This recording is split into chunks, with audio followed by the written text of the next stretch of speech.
Welcome to How to Sell More. Today we are talking about why perception is truth and how this truism that I came across many, many years ago, how it affects your sales, your marketing, your branding, your customer experience, every aspect of your business.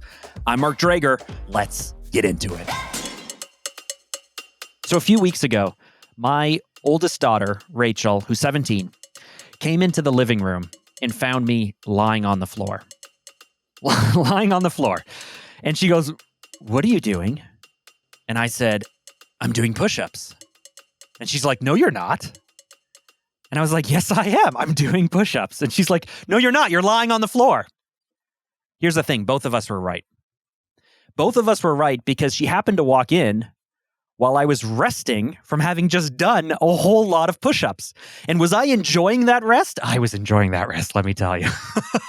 I was like enjoying every second of my recovery. And so from my experience, having just finished doing all of these push-ups, I was tired as hell. I was out of breath. I was having a moment and I was just recovering. Because guess what? Here, in a few seconds, I'm going to have to do 20 more. But for my daughter walking into the room, she just sees her dad lying on the living room floor, doing nothing.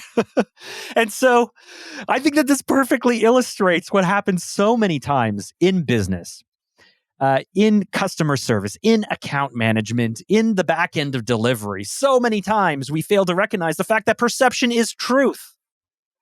You see, just like my daughter, who walks into the living room to find her 40-year-old dad laying on the floor doing nothing, and she goes, "What's going on here? This is strange."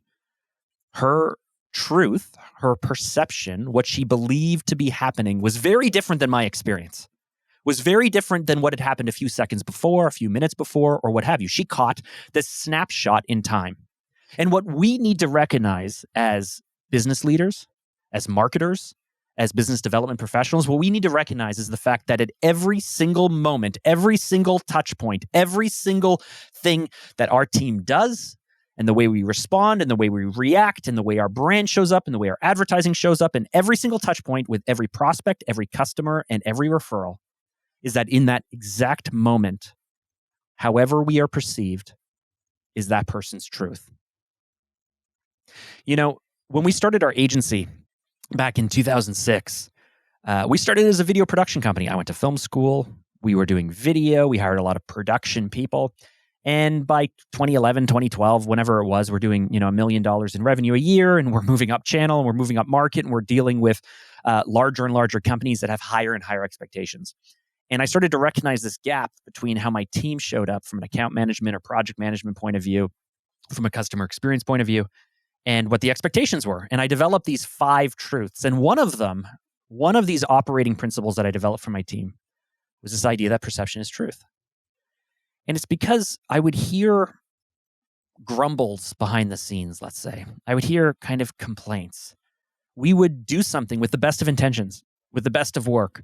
We would jump onto a project, and the client would be misinformed, or they just didn't know what was happening, or they jumped to a conclusion, or they blamed us for something that was out of our control. And in that moment, I would remind my team it is so important with how we choose to show up and how we choose to react, because perception is truth. It doesn't matter if it was within our control or not. If they think it was within our control, then that's the truth.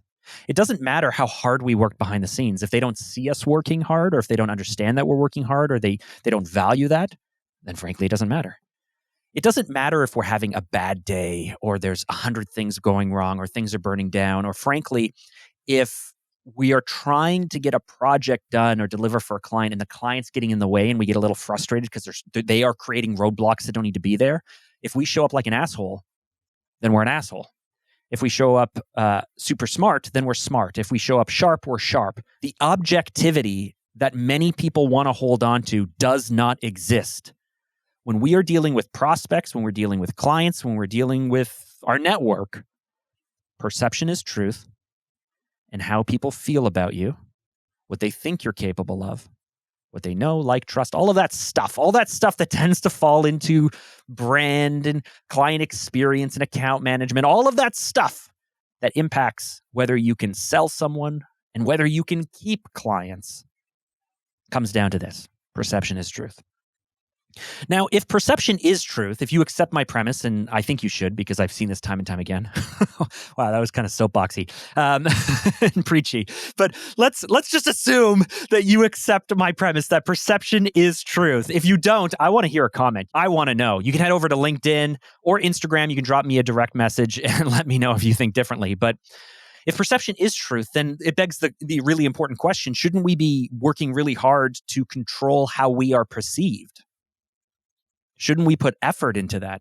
Shouldn't this be a thing that we focus on? And again, if we think about the entire customer journey, the entire client journey, if we think about their buying journey and then the delivery part of it, so for every step from the initial touch point where they first come across us to making contact with us or knowing us or reaching out, to us bringing them into the sales process, to us working towards a close, to us closing this business and then onboarding them as a client, to the customer experience that happens and with the delivery. If you think about every single point of this, how we are perceived, which is, again, extremely subjective, how we are perceived is the truth that the client has. And so I tend to ask the question of my team and of myself and of the clients we work with, how do we want to be perceived? Right? Like, how do we want to be perceived? Well, ideally, we would want to show up the way that our customers and our clients and our prospects want us to show up, right? Half of this it's like dating. Like half of it is you showing up to the first date being yourself. And the other half of it is you trying to figure out who you need to be in order to create a bond with the person that you're looking to date. And so when you consider your brand, your marketing, your PR, your sales, your social media, your client experience, your account management, whatever side of your business you're on, when you think about it, there's a few ways that this really impacts your business, this idea that perception is truth. First of all, accept it because it's the case. Secondly, what can we do in order to make this better? We have to ask ourselves, how do we want to be perceived? And then we can work through a framework of this. It's part of a brand strategy process and it's something that we help with. But you can literally just take out a piece of paper and ask yourself, write down the question, how do I want to be perceived? Do I want to be smart?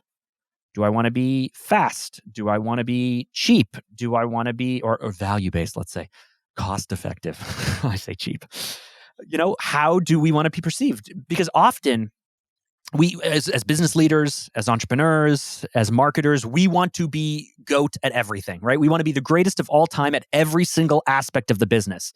I run a branding agency. So do we want world-class design? Hell yes, we do. Do we want to be the most amazing people from a strategy point of view, market research, competitor analysis? Of course we do. Do we want to produce the very best copy possible? I'm telling you, I want to. But I also want the account management and the client experience, and I want the analytics and the data. And I also want to be able to have the greatest production team so that way we can put out all of this and all of that. And I'll go through all of it. But when I look at it, we can't be world-class at everything. But we can be world-class at something. What is that thing? Who values it? How do I need to show up? And what perception, because perception is truth, what perception do I need to be able to give them? And once you get that defined on a piece of paper, how do I want to be perceived? You can then start to look at your business and you can start to look at your marketing. And often, this is like the most mind-blowing part of when people work with us, is we go, okay, you want to be perceived as smart. But let's look at your assets. Let's look at your brand. Let's look at your photography. Let's look at your video. Let's look at how you answer the phones or how you respond to emails or what have you.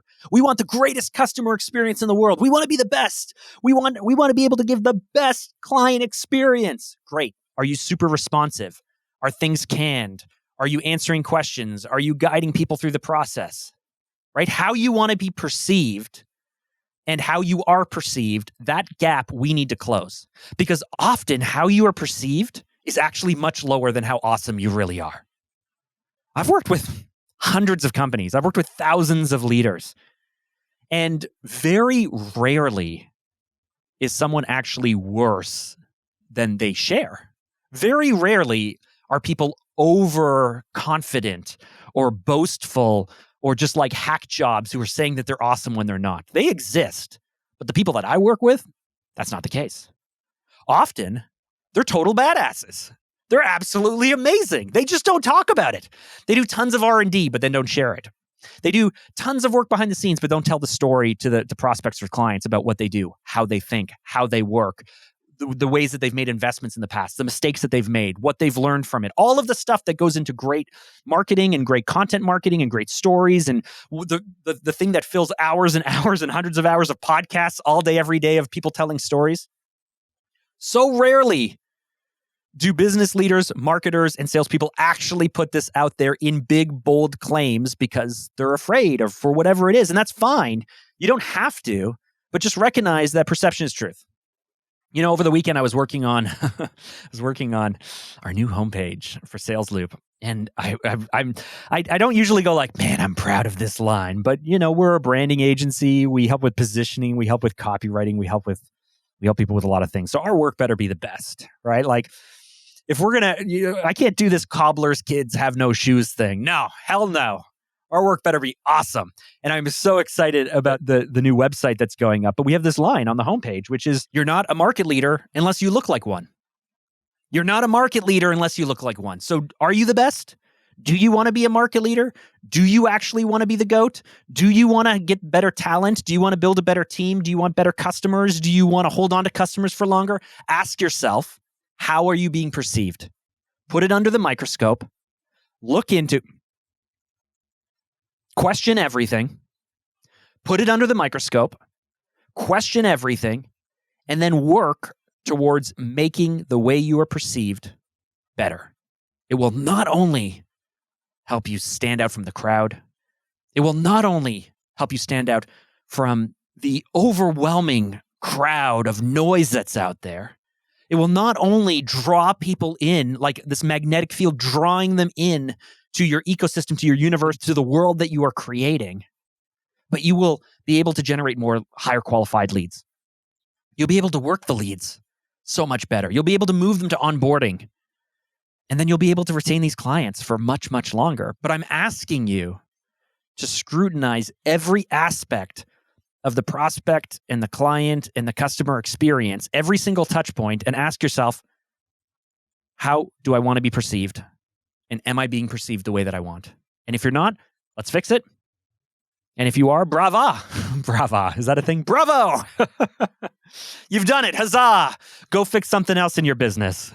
And here's one last thing that I will leave you with when it comes to perception is truth. The great thing is, if perception is truth, then if you go back to that story about my daughter walking in and going, Dad, you're lying on the floor, and me saying, no, I'm doing push-ups, and us both having a totally different idea of this, she didn't see anything that came the minutes before her walking in the room. And if you have bad juju or bad vibes or bad press, or you feel like you've transitioned your company or your business, or you need to shake off the skeletons in the closet, here's the greatest thing. Often we kind of bring all this bad energy into the next conversations, into the next, whatever it is, the next marketing campaign, the next thing we do. We just bring those bad vibes in. But the person who's meeting us at this moment for the very first time, they have no idea of that stuff that happened before. They don't know all the bad stuff that happened. They're not aware of the negative things that happen unless you start to advertise it and put it out there all the time. And so this works for us and it works against us. It works against us because we have to do the work to fill that person in on exactly who we are for them in that moment. But it also hides all the shit that came before this. And we can use any moment as a new moment, as a brand new moment to show the world exactly who we are today. And so I see this as like a really awesome thing. I mean, of course, I'm in branding. It makes sense that it would be awesome. I've dedicated my life to helping people figure out this way to show up, this perception in this moment, and then how to leverage it. But for me, it's like exciting to know that I can go into a new room, a new market, a new group, a new product, a new brand, a new something, and kind of craft how we need to be perceived, because that is truth. But at the same time, we could shake off any of that bad stuff that may have happened. Because frankly, we are all figuring this out as we go along. I've spoken to hundreds and I've spoken to thousands of business people about these types of topics. And inevitably, I'm always struck with the fact that, damn, there's no roadmap to this. There's no plan to this. There's no way to figure this out. We are all making it up to the best of our abilities as we go along. We are all learning from our mistakes, and we're all getting better for the next time it comes around. I know this isn't like the tightest close ever. I hope you forgive me for that, but perception is truth. Let's get into the 3-point roundup. Number 1, perception is truth. Number 2, Ask yourself, how am I being perceived? And if you're not being perceived the way that you want, fix it. And number 3, use the opportunity every single month, quarter. I mean, I don't know how often you're touching these things, but every time you dig down to say, how am I being perceived and can I fix this? Use that opportunity to shake off the bad vibes of the past and to show up with new energy, which is frankly absolutely refreshing. If you're not feeling empowered and confident and excited and invigorated by your brand or your marketing or the way that you're being perceived, then this can be fixed really, really quickly, actually. It can be fixed in the matter of weeks and months, and you can completely turn everything around. Because I've been through to my own business, and we've taken far too many business owners and leaders through this process, and I've witnessed it time and time again. There's something exciting about fresh new things. And so 1, 2, 3, you have everything you need to be able to crack at this. But most of all, you and your team need to respect the fact that perception is truth. And so to wrap up, I want to thank you for listening. If you have thoughts on this, head over to LinkedIn, my profile, Mark Drager. You can head over to @SalesLoopBrand on Instagram. You can send us a DM. Let me know what you think. Jump into the conversation. And last thing, if you've made it this far into the podcast, you probably should subscribe. And here's why. Every single week, I share strategies and tactics just like these to be able to help you boost sales and grow revenue. With that, I'm Mark Drager. We will catch you in the next episode.